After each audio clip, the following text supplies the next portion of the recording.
साबिक कमिश्नर पिंडी कहां गायब हो गए, किसकी तहवील में?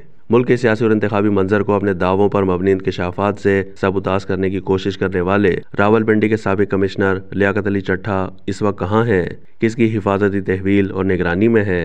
इस बारे में किसी किस्म की कोई मालूमात है, ना ही कोई इंतजामी अफसर सवाल का जवाब देने पर तैयार है।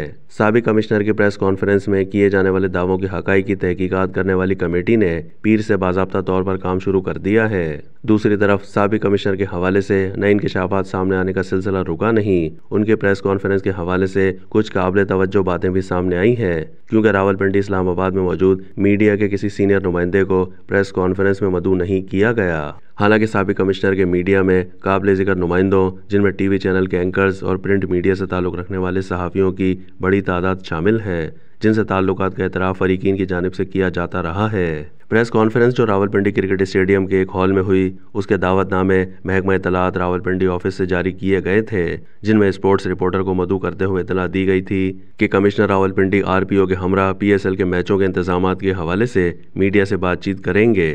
स्पोर्ट्स रिपोर्टर्स जब कैमरों के हमरा पहुंचे तो खिलाफ मामूल ऐसे मौके पर मकामी इंतजामिया के जो अफसरान कमिश्नर के हमरा मौजूद होते हैं, उनमें से किसी का कुछ पता नहीं था।